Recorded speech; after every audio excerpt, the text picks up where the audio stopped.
Of course, the crowd wants Reed to go for it. Wouldn't be surprised if he did on 4th down and 1. So, anyways, with that, time yours. Welcome to 4th and 1. I'm Tod Palmer, joined by Nick Jacobs. And today we have a podcast about your first place Kansas City Chiefs. Everybody else in the AFC now has 3 losses after the Vikings had just a weird game, strange finish. But bottom line is the Bills took the loss on the chin. And the Chiefs, for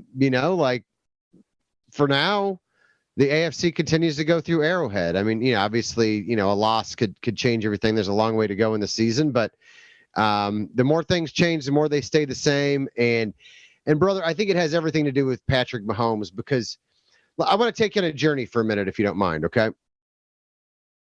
You remember the Dick Vermeil era? Yes. That was when I first started covering the Chiefs. And that was an era where he used to have whiteboards up. There used to be stuff that you could see in locker rooms and stuff like that a little bit more. They weren't quite as guarded about some of that stuff. And Dick Vermeil was adamant. He was all about turnover margin. He would talk all the time in press conferences, and they had it on boards in the locker room about the team that wins the turnover battle wins 60% of the time. Teams that are +2 or more in turnover margin win 75% of the time. That was his mantra. He and his coaching staff were big on turnover margin. Patrick Mahomes and the Chiefs were -3 in turnover margin today. That should spell pretty much an automatic loss unless you're scoring on special teams or scoring on defense or doing something crazy. And because Patrick Mahomes exists, I never felt like there was any chance that the Jacksonville Jaguars were winning that game. They had a surprise on kick. They were +3 in the turnover margin, and they had no chance because Patrick Mahomes, who had a pretty pedestrian day by his standards, threw for 331 yards and 4 touchdowns. Do we take Patrick Mahomes' greatness for granted? I mean, I don't. And with your long rant, you're not.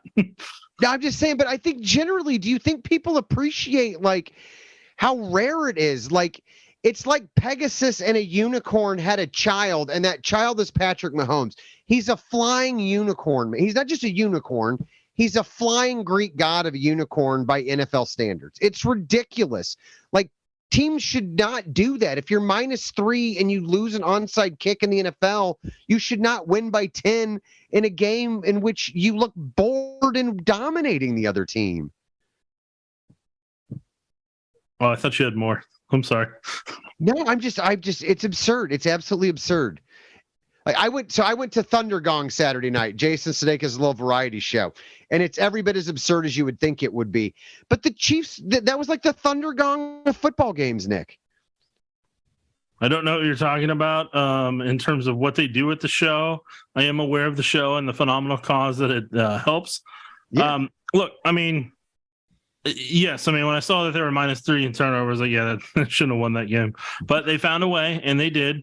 And like you said, I mean, they got bored with that game. They got up 20-0, and they're like, yeah, we're just gonna make sure we don't get hurt. I mean, because the reality coming into the game is this: when the Chiefs were playing the Titans, you had 100 offensive snaps. So for the offensive line for Patrick Mahomes, Juju Smith-Schuster was at about 83. Kelsey was at 81. Kelsey got hit relentlessly by the Titans in that game. So I mean, all that combined, they should come out and have a sluggish performance after the adrenaline wears off. And so the key was to get up early and be able to get enough scores where the defense can do whatever it needs to versatility wise. And the offense can kind of, let's be blunt, coast a little bit and not put everything that they have into it to completely exhaust themselves. So for the Chiefs, to have as much stacked against them as they did on offense, to have -3 turnovers, to have one of the poorest special teams performances Dave Tobe's units ever had during his tenure in Kansas City, if not the poorest. It was up there in at least the top 2. All those things combined, and they were still, and Juju Smith-Schuster going into concussion protocol with the scary shot he took. all those things combined, this came out with a comfortable win, and you rarely felt it was in doubt, minus the Pacheco fumble at one point where people were probably concerned, here we go, and then some of the special teams blunders early on. Yeah, but the Pacheco fumble was early enough. I didn't think that the Chiefs were in danger of digging a hole they couldn't dig out of. But I'd also add to it, they lost their starting right tackle, who, by the way, is really their backup right tackle and a converted guard in the middle of that in the second quarter too. And they were without their second best wide receiver, third best. I guess it depends on where you rank him relative to Marquez Valdez-Scantling. But they lost. They were without or lost their number one and number 2 or 3 wide receivers in that game. And it just didn't matter. And the thing that was telling to me was after the game, when Patrick Mahomes was asked about the touchdown to Marquez Valdez-Scantling, and the throws he made to Kadarius Toney. And we'll get to Kadarius Toney because I think that's a big reason why they were able to weather the losses of Juju Smith-Schuster and McCole Hardman Jr., who was out with an abdominal injury. But Patrick kind of said something, and I think it might be the first time he's said it publicly, at least as directly as he said it. When asked about, getting the ball, finally getting a touchdown for Marquez Valdez-Scantling, and he gave the line he's given a couple times about having overthrown or underthrown him, and he's missed a couple times. He should have already had a couple on big plays, that kind of thing. But then he basically said, I don't feel pressure to force the ball to anyone this year. I can just spread it around to whoever's open. And that's the first time I feel like he's acknowledged, all the times that Tyreek would scream at us on the sideline and the fact that we knew how good Tyreek Hill was in that offense, I forced the ball to him a lot. I think we all knew it if you watched the game that they would try to force feed it to him, maybe to the detriment of the offense sometimes because of the way teams would play Tyreek Hill. But that's the first time I remember him publicly saying that he wasn't trying to force feed anyone in particular on this offense this year, and that pressure had been relieved. And I think that's why you see what you see with this offense. And that's not to say that they're not going to run into a defense that stops them somewhere down the road. And look, that's not to say that there aren't defenses who've given them trouble. The Titans are a team that it's a tough matchup for them. But Patrick sure seems like he is unbeatable, and he sure seems like the MVP of the league, the best quarterback in the league, and in complete control of everything that's happening out there on the field at all times this year. And it's good to see, because between the injuries he dealt with in 2020 and some of the tension last year, I'm not sure that we always saw that, but I think you're seeing it for sure this year. I think a key part of what happened today is when the offensive line gives Mahomes time and lets him feel comfortable in the pocket, he's going to deal like he did today, various points and various times. And he's going to take some chances sometimes, but not reckless chances. So the Patrick Mahomes, in all honesty, goes as the Chiefs offensive line goes. So the tackle spot had a good day. Orlando had a good day. Even Prince had a good day filling in for Wiley. I mean, the offensive line collectively had a good day. And each day that they have good days, Mahomes normally puts up 300 without a problem. Some of those times when it doesn't happen, he has to scramble out. He has to move around and create and kind of do fire drill stuff. And and he's able to do that too. But I mean, that's the Chiefs go as they go. Then obviously you had better production from the run game. And like you said, Kadarius Toney gave them those little sparks and little jolts that they needed in spots. Yeah, I think the biggest thing that happened moving forward, though, potentially, was the Juju Smith-Schuster injury, because I think he had clearly established himself as the number one wide receiver on the offense. He'd clearly established himself as he's never going to be the security blanket that Travis Kelce is for Patrick Mahomes in that offense, right? But he clearly had established a rapport where Mahomes clearly trusted him with big throws in key situations. What did you think of the Andre Cisco play? Because Brad Rodgers after the game, and he told Andy and the players on the field at the time that they ruled it was shoulder to shoulder, that there was no helmet contact, and that's what they said in the post game. And look, it's entirely possible that because Juju Smith-Schuster ended up in the concussion protocol. It's entirely possible that he hit his. I haven't gone back to look to see whether he hit his head on the turf, because we know that can also cause or exacerbate a head injury, right?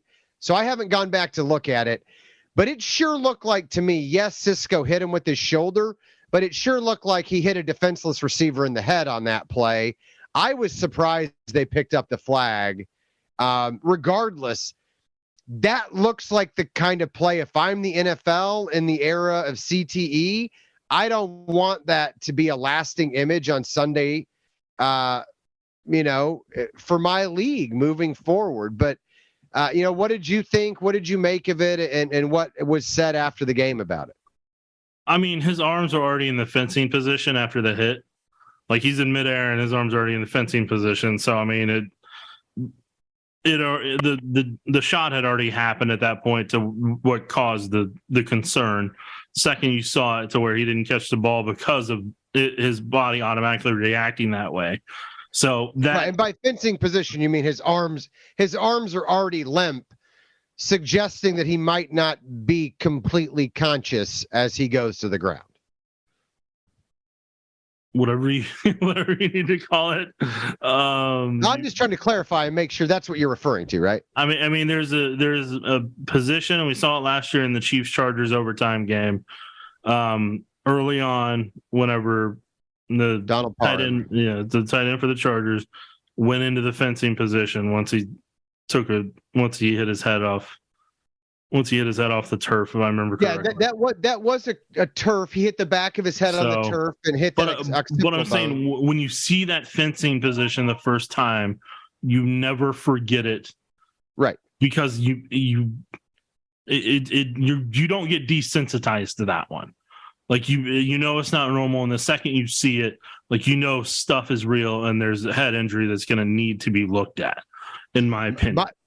My first one was a fullback named Brandon Smith for Mid-America Nazarene, and it happened on a kickoff return in probably 2010, maybe.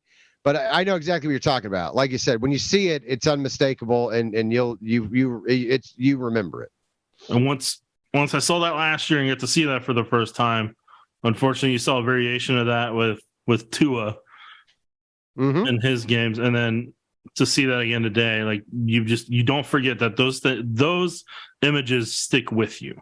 And so to see that, I mean, you can debate whether Cisco meant to do it or not. I think he intentionally made sure that shoulder was going to dislodge the ball or take him out of the game. And that's and then for him to go after Valdez-Scantling in the same capacity on that drive as well, kind of told you all you needed to know in that regard.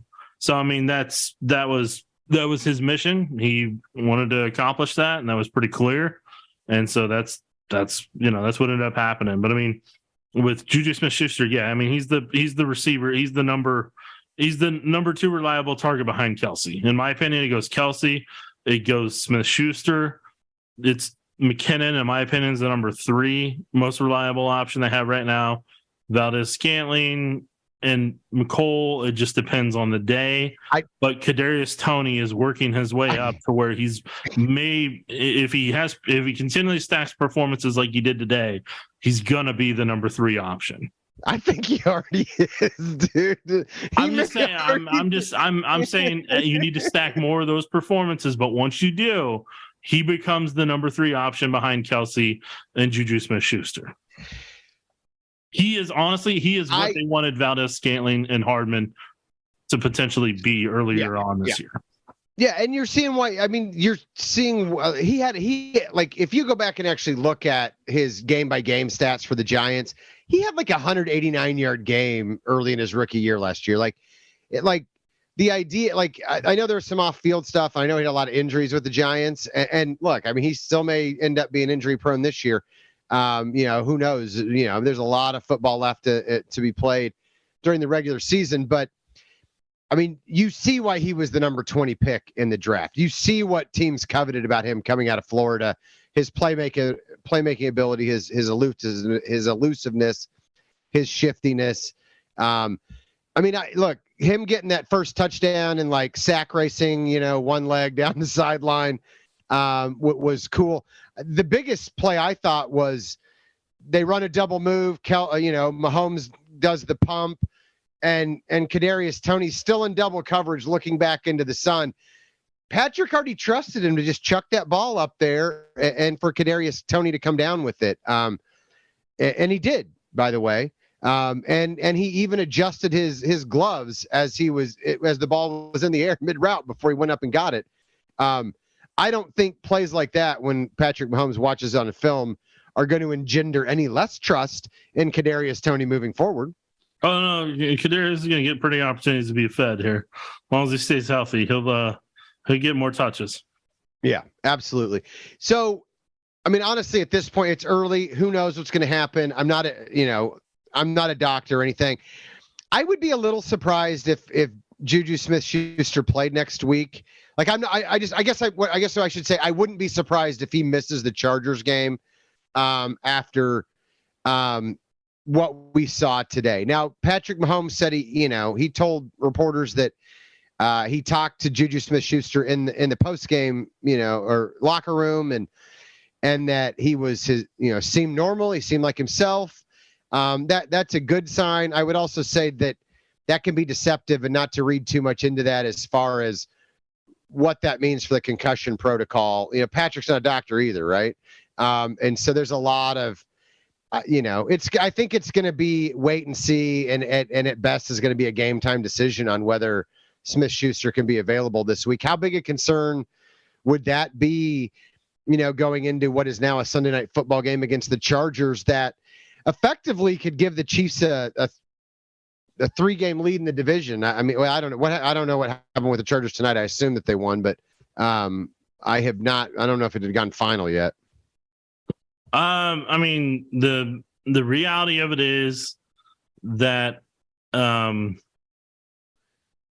and actually they're losing to the 49ers as we speak. So yeah, I was trying to figure out how to segue that in for you here in a second. Yeah. Once I got my thought together. But anyways, for me mentally, I'm just going to say this is me just giving an opinion. This is not reporting. This is not any of that type of stuff. Right.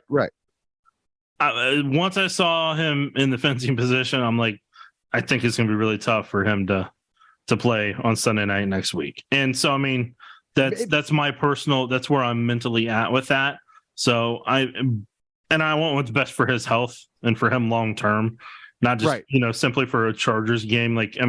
Whatever helps him get back to full strength and full health, that's really all that matters.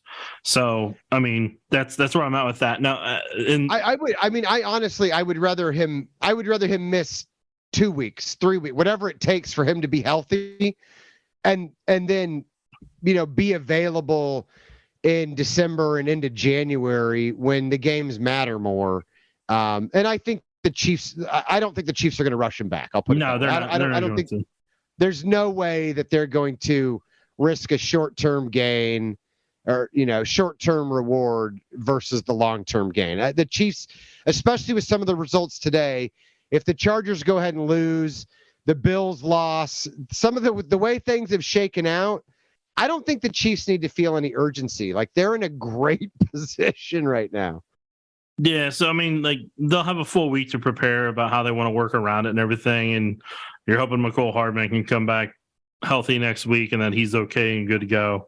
And then you'll need to lean on Justin Watson a little bit more, maybe on the practice squad. Maybe they decide to have Kemp come up potentially, or in some regard, maybe they go to more of a 2 or 3 tight end set and some things and use Jody Forts and kind of split him out or split Noah Gray out a little bit more and work with those options if they need to. They have options available to diversify their offense in some ways.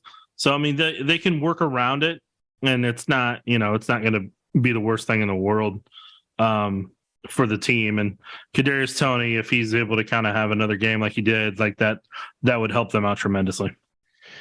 Hey, Cornell Powell's still on the practice squad. Maybe it's his time to shine. It is certainly a possibility. And like they signed Emir Smith-Marset when he was released by the Vikings onto the practice squad. I really liked him coming out of Iowa. So but I mean, I doubt if any of those guys come up and make a huge impact on the offense. But like I said, I think the other thing, and this goes back to what we talked about at the start, like anytime the Chiefs are a better football team with Juju Smith-Schuster out there, there's no doubt about that. I think Patrick Mahomes is fine with saying like, all right, like just playing pick it. Whatever guys we got, let's go. Let's send them out there. We'll take our best against your best. I think I take my chance. I'm still going to take my chance with Patrick Mahomes at quarterback. Yeah, I mean, it'll be interesting to see what happens at right tackle this week and how that works out with Andrew Wiley's MRI and all that type of stuff. I think that's going to be one of the bigger questions. So it's a strained elbow. Andy said he's having the MRI on Monday. Prince Tega Winogo, and this is one of the highest compliments you can give a guy, right? Like, I mean, granted, I'm sitting there writing things like that. Didn't really notice him out there. He wasn't giving up pressure. The Chiefs didn't have any penalties today, much, so for a backup right tackle to go in there and not make any obvious mistakes, not make any, not commit any penalties, anything like that. I think that's a solid sign. But I mean, if you're talking about Khalil Mack and Joey Bosa, are you a little bit more concerned going against a Chargers defense with Prince in there, or do you think that it's kind of a wash between him and Wiley? Because Prince is a bigger, maybe a more athletic guy, and he's a tackle by trade. So the Chiefs have obviously liked him for a while and have been grooming him for a spot like this. Well, I mean, part of the situation is right now, because I started looking at the Chargers this week. Joey Bosa is still technically on IR. J.C. Jackson's on IR. Joshua Kelly's on IR. Mike Williams is going to be out. Mike Williams was supposed to be out past this game, or this game he may be back for. Keenan Allen's got the hamstring injury. Yep. So, I mean, and then they don't have their starting left tackle, Rashawn Slater, from his game either. So, from the last time they played. So, I mean, all those factors combined, the Chargers aren't in the best of shape in terms of health on the roster. So we'll see what ends up happening, but I mean that'll be one of the big questions coming into the week is what happens at right tackle, or what they want to do at right tackle. Yeah, they're now 5-4 because they did go ahead and lose to the 49ers. Again, there's no urgency for the Chiefs. They're in really good shape. Kadarius Toney. Here's the one thing that has impressed me the most about Kadarius Toney. I had seen him play at Florida. Watched his tape. Knew him coming out of the combine. There's a reason he was a first-round pick, right? Andy Reid's offense is supposed to be notoriously difficult for wide receivers to pick up. It's a dense playbook. We've seen it with lots of other guys. They come in and they struggle to get it, right? Now, he had a bit of a cheat code because some of the terminology and some of the route combination, stuff like that, probably were the same. He probably spent the offseason studying him. Now that former Chiefs quarterbacks coach Mike Kafka is the offensive coordinator up there with the Giants, but can you remember a wide receiver coming in and adjusting as quick? I mean, he comes in mid-season. He's had 2 weeks of practice, not even. And he looks like he's pretty natural out there in this offense. It's a very rare occurrence for the Chiefs adding mid-season wide receivers after Josh Gordon and Kelvin Benjamin for Toney to pick up what he has. So that's a tribute to him and his part and his work ethic and what he's been able to kind of add and what the coaching staff's worked with him to be able to get comfortable with. Yeah, his football, it says a lot about his football IQ too. And just, because for Patrick to trust a guy, I think he's got to know that he knows what's expected of him. And so that's pretty impressive. What do you make of the fact that Clyde Edwards-Helaire had 0 carries today? Not one. They didn't hand it to him once. Isaiah Pacheco, 16 carries, 82 yards. Even after the fumble, they never gave up on Pacheco. Is Clyde done in Kansas City for all intents and purposes? we'll see how the season shakes out. Because I really thought with McKinnon popping up on the injury report, I thought it was a chance for them to activate Ronald Jones and kind of use him a little bit if they wanted to, but they didn't. McKinnon was able to be out there and kind of help out a little bit. So all that combined, I think they want to see what they have in Pacheco, and I think they kind of want to answer those questions. And I will say after the fumble, he had some decisive cuts very quickly and ran. Look, he runs angry. And like I've talked about before on here, and people disagree with me in terms of the speed part of it, I feel like his lateral speed isn't there. Like, it's something he's going to have to work on in the years ahead to be able to, I think, to survive in this league long term. Otherwise, he's going to have to be in a blocking style that allows him to run straight line ahead, just like Niles Davis, and be able to kind of just plow through and be like a Marion Barber style of running back, which is what I think Pacheco more so is versus a Tyreek or Jamal Charles style.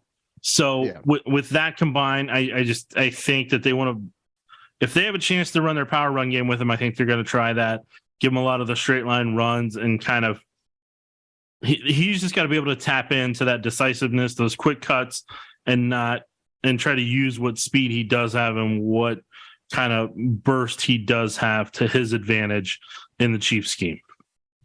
And I don't want to ignore the defense either. Carlos Dunlap got his 100th sack. He's one of 8 active players.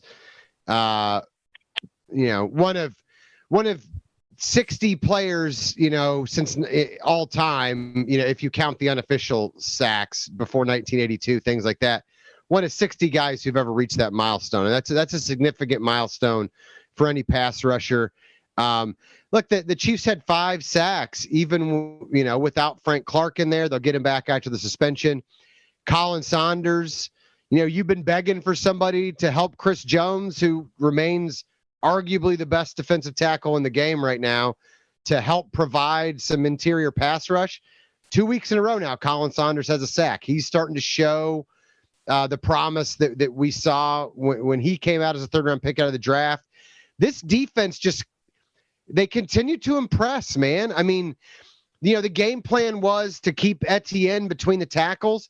Don't let him get outside where he can get loose and he can use that elite athleticism to get those chunk plays like he has.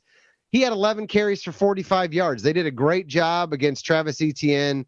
How impressed are you with this defense, and how good do you think this defense can ultimately be moving forward? I mean, part of me remembers that the Chiefs were going against the 2015 Alex Smith offense that Doug was running with Trevor Lawrence. So Andy and them were very familiar with it, and they knew what they had to take away from Trevor Lawrence and what he's comfortable with route wise and where he likes to throw the ball. So, I mean, the Chiefs knew what to take away from him and to make him uncomfortable and how to blitz him. And they were able to focus on stopping the run game. So the fact they held him under 75 yards, if I remember correctly, I mean, that's good in itself. I believe I know it was under 80 for sure. I think it was in the 70s range. But for them to be able to do that was big. And then they made them really one-dimensional in that regard, and they took away their strength with the run game. And on top of it all, the Chiefs were able to break the pattern of the 3rd game in the series to where they hang 40, win by 4 or less, and then end up losing by 4 or less. They broke the pattern with the Jaguars. They were able to win this one. So it's a new pattern. We'll see what ends up happening. Hopefully they can blow out the Chargers, and we'll see what happens with the Chargers, Rams, and Bengals coming up here. Every week, I'm more and more impressed with that young secondary. Joshua Williams, I think, continues to come into his own. And when we talk about them taking it slow and with Juju Smith-Schuster, Trent McDuffie's the prime example. They took it very slow with him bringing him back. They took it slow with, even coming back from the suspension for Willie Gay. But so far, it looks like the coaching staff has been pushing the right buttons when it comes to those guys. Trent McDuffie looked really good today. He did a good job, with his responsibilities on the outside as far as tackling. He did a good job down the field, breaking up some passes and preventing some chunk plays there. I'm impressed, and I think that this defense has room to get better and continue to grow, which is what's even more encouraging, I think. Yeah, I mean, Joshua Williams, some of the open field tackles he has and how comfortable he is in coverage now, that's really starting to shine through. And then Trent McDuffie's he's he's going to be a very good player for the Chiefs for quite some time. It's just a matter of if he wants to do it at corner, or if they ever end up sneaking him over to safety. As Brett Coleman mentioned in this podcast, it was the BJ that I listened to. I thought that was a savvy idea as well. I'm like, he's probably right about that one. So all that combined, I mean, the Chiefs, they got a young, youthful, fast secondary that isn't in.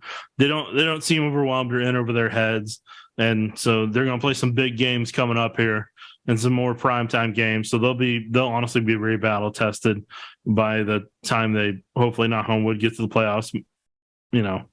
Just until they lock it in, they haven't locked it in. So I mean, I'm trying to be, as that way on that. But I mean, they had a strong showing in the secondary, and they had the thing I'm going to say about Colin Saunders, I know you love him, and he's one of your favorite players. He's almost up there with Dustin Colquitt. Totally get it for you. I will say he's nowhere near Colquitt territory yet. Okay, well, he's not. I mean, he's in the striking distance in some ways, but he has separated himself from the pack. Yes. Okay. But it's a contract year, so I'm not surprised he's playing his best. Yeah, but I mean, I ain't mad at the contract year, man. I also think, I talked to about it in the locker room today. He's had some kind of freakish injuries. The elbow gets caught between a couple guys. That to me is not indicative of, a guy who's soft or injury prone or anything.